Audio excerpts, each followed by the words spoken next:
The human digestive system, the esophagus, and the stomach. Objectives: to explain the movement of food in the esophagus, to describe the process of digestion in the stomach.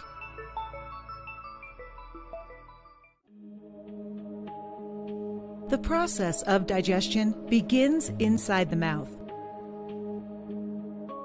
The teeth break down the food into smaller particles. It then gets mixed with the saliva in the mouth to form a slurry mass called bolus. As the food is swallowed, the soft palate blocks the upper throat called the pharynx, which prevents the entry of food into the nasal cavity. When the food passes over the epiglottis, which is a flap-like structure which prevents the entry of food into the trachea, it pushes down the epiglottis.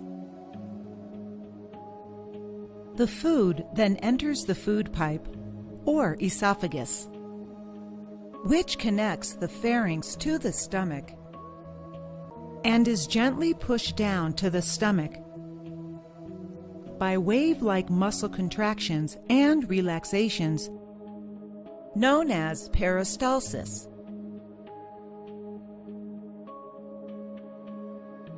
When the food enters the stomach, a J-shaped bag-like structure, mucus, hydrochloric acid, and digestive juices that are present in the stomach act on the food to help digest it through chemical action.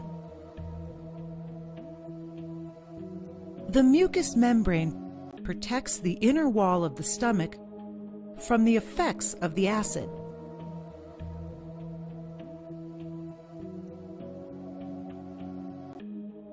The hydrochloric acid kills the bacteria that enter along with the food and also helps in the digestion of proteins. The digestive juices start breaking down the proteins present in the food into simpler forms.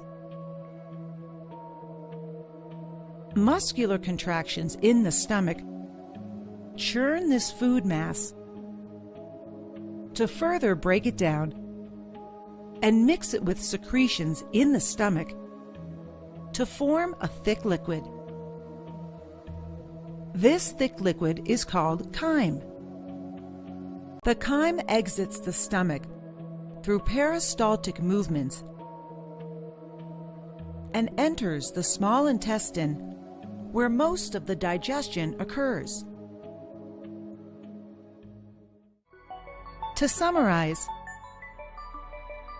the muscles of the esophagus gently push the food down to the stomach by wave-like muscle contractions known as peristalsis. The stomach cells secrete mucus, hydrochloric acid, and digestive juices that help digest food through chemical action. Digestive juices break down proteins into simpler forms.